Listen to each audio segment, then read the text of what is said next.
Nous préparons ce protocole depuis 2 ans. Nous le préparons tout aussi bien au niveau scientifique, quels sont les différents paramètres à mesurer, dans notre objectif fondamental qui est de rechercher ces deux formes de fatigue centrale et périphérique, les dissocier et de comprendre comment elles évoluent et comment elles apparaissent lors de cet exercice de longue durée. Et 2 ans également pour avoir et composer un protocole qui passe devant le comité d'éthique, puisque nous avons l'accord du comité d'éthique, et 2 ans pour trouver également les sujets qui seront d'accord pour se prêter à un protocole de cette allure.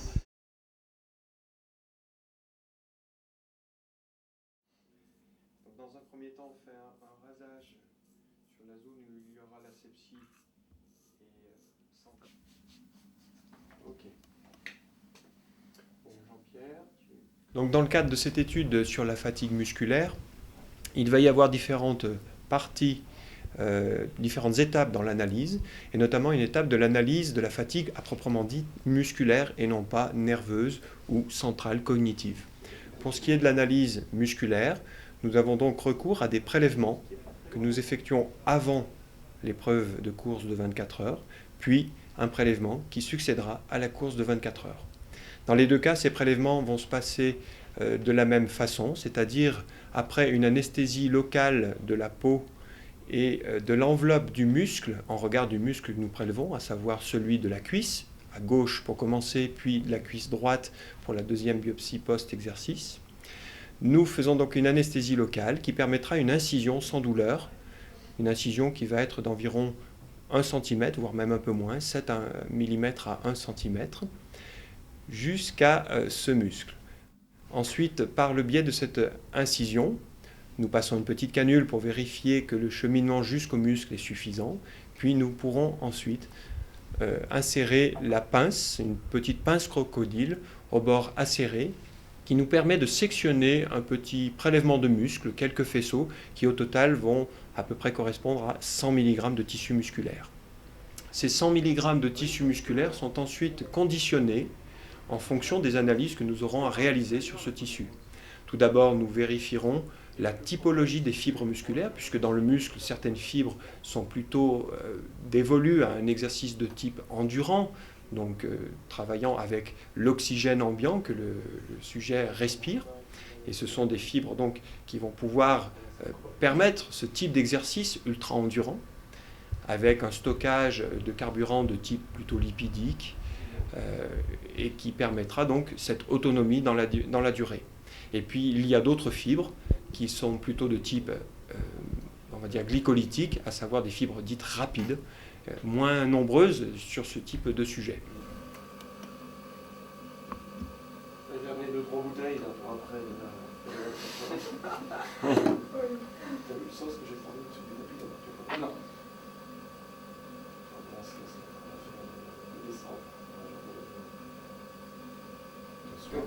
Donc on fera une typologie grâce à un petit faisceau que nous aurons orienté et congelé progressivement dans de l'isopentane. Il s'agit d'un produit qui permet une transmission du froid très très rapide, ce qui fait qu'il saisit le tissu musculaire sans qu'il puisse perturber, sans que ça puisse perturber sa constitution, sa morphologie. Cet isopentane est lui-même refroidi dans de l'azote liquide que l'on voit fumer dans notre petit montage de bain-marie.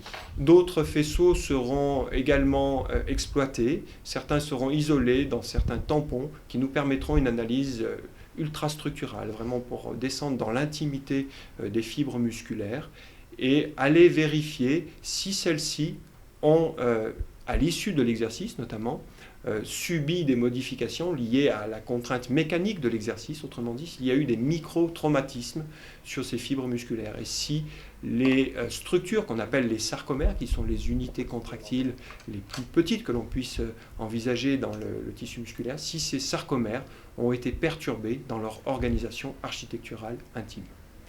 Enfin, d'autres prélèvements, issus toujours de la même biopsie, avant ou après l'exercice, sont utilisés quelques milligrammes de muscle, 20 à 30 mg de muscle parmi ces 100 mg obtenus à chaque fois. seront utilisés pour faire des mesures d'activité enzymatique nécessaires pour fournir l'énergie pendant tout cet effort. Est-ce que vous avez fait une manège? Ça fera peut-être un coup de balai avant, hein, ça.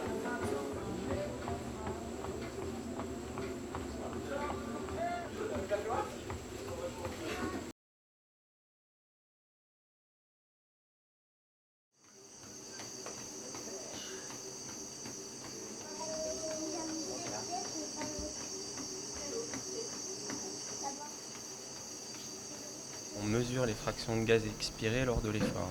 Voilà. Donc c'est un poste qui se déroule en 2 parties. Une partie sur le tapis roulant avec le tuyau relié à la bouche du coureur d'un côté et à un sac de Douglas de l'autre, ces grands sacs transparents.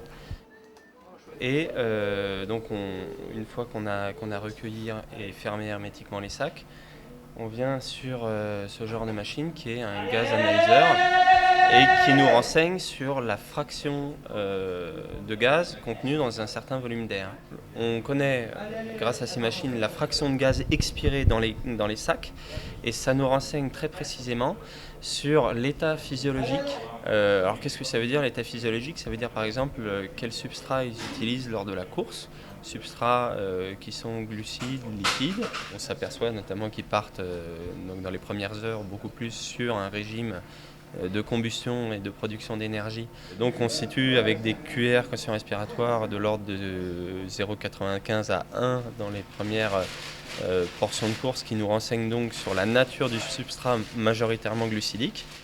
Et en fin de course, on atteint des valeurs de 0,76, 0,78 qui nous renseignent sur la manière dont les sujets utilisent les lipides, donc qui prennent une part de plus en plus importante. La cloche sur laquelle on chasse, on expulse tout l'air contenu dans les sacs de Douglas, nous renseigne sur la ventilation. Lors de l'acquisition métabolique sur le tapis, nous avons pris précisément le temps d'acquisition. Et le ratio donné par le temps d'acquisition et le volume d'air expiré nous renseigne sur la ventilation du sujet. Et c'est un indice qui intervient dans le quotient respiratoire également.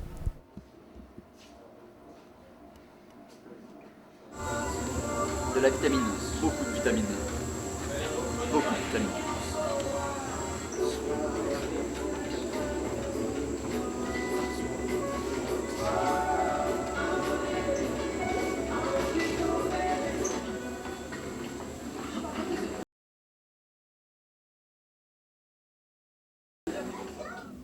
Ça va? Non. Non? Hop. Voilà, on peut ouvrir le point. Tchouk. Voilà. Mais faire un petit tour dans la civilisation, quelquefois ça a du bon aussi.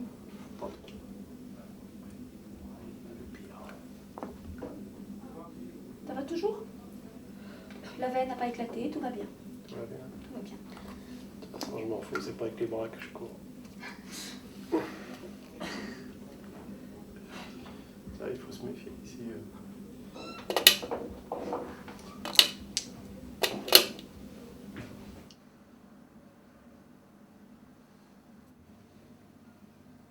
Donc au niveau des prélèvements sanguins, à partir du moment où ils sont réalisés, la première des opérations concerne, on vérifie les taux de lactate sanguin. Donc j'en prélève un tout petit échantillon que je mets avec un tampon et que je mets ensuite au frigo. Ensuite je regarde ce qu'il en est en ce qui concerne l'hématocrite. Donc je centrifuge pendant une dizaine de minutes de petits capillaires, donc 2 capillaires pour avoir 2 mesures et puis pour équilibrer la centrifugeuse. Et ensuite je centrifuge pendant 10 minutes. Idem avec le reste des prélèvements. En ce qui concerne sérum et plasma, sont centrifugés pendant 10 minutes.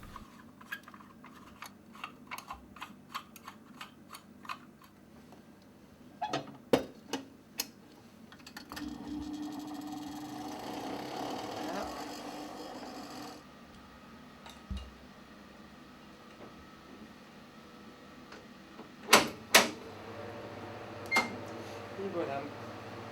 Pendant ce temps-là, j'emmène un échantillon au gaz du sang où on regarde le taux d'hémoglobine et puis différents paramètres donc de gaz du sang et puis l'ammoniémie. et puis l'ionogramme, donc tout ce qui concerne les ions qui sont dans le sang. Et ensuite, en rentrant, je calcule l'hématocrite. Donc en fait, on positionne cette partie-là sur le sommet, et ensuite on déplace le curseur jusqu'à ce qu'on rejoigne la ligne oblique avec la partie des éléments lourds, et on lit l'hématocrite, donc le pourcentage d'éléments figurés qui là est à 40. Et ensuite, je réalise les aliquots, c'est-à-dire que je répartis sérum dans un premier temps dans les différents tubes, et ensuite le plasma dans un deuxième temps dans les différents tubes, que l'on congèle ensuite pour l'analyse ultérieure, donc de tout ce qui est biochimie pour le sérum, et puis de tout ce qui est éléments de l'inflammation, cytokines, pour le plasma.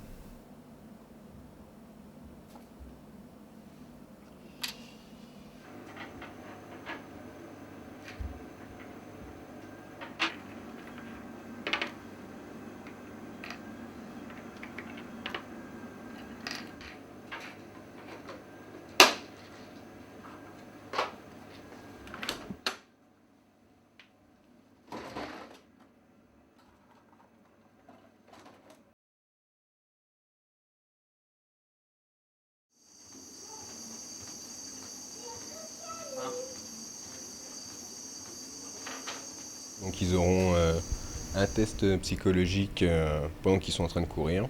Donc une première partie qui sera sur leur représentation de l'effort, donc savoir comment ils perçoivent l'effort qu'ils sont en train d'effectuer. Une deuxième partie qui sera sur leur stratégie cognitive, donc savoir à quoi ils pensent, s'ils sont centrés sur leurs sensations corporelles ou s'ils pensent à autre chose pendant qu'ils courent. Ensuite on a une partie qui est un questionnaire sur le stress. Donc savoir si l'expérimentation les stresse, dans quelle mesure ils sont stressés par l'expérimentation. 23. 35. Ensuite on a une partie calcul mental, donc savoir si avec la fatigue et l'effort physique, la partie calcul est endommagée par la fatigue en fait. Et enfin, on a un test qui est une partie sur la reconnaissance de voyelles et sur l'aspect réflexe en fait, sur les temps réflexe, savoir aussi si la fatigue influence les temps de réflexe et la fatigue physique et la fatigue mentale.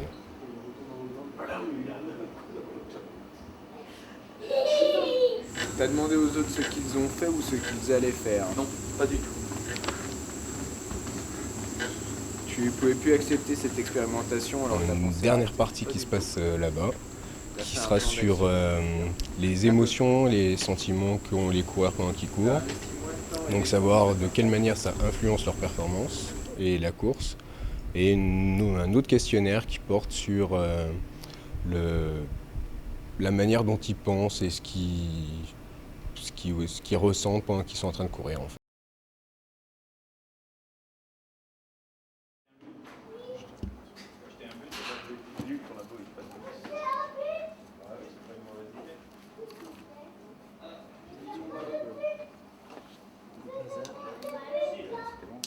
L'idée ici, c'est d'essayer d'identifier les mécanismes qui sont à l'origine de la diminution de la force en situation de fatigue.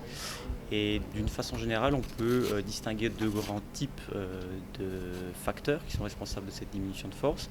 Des facteurs qui sont localisés dans le système nerveux, qu'on appelle des facteurs centraux, et des facteurs plutôt localisés au niveau du muscle, qu'on appelle des facteurs musculaires ou périphériques.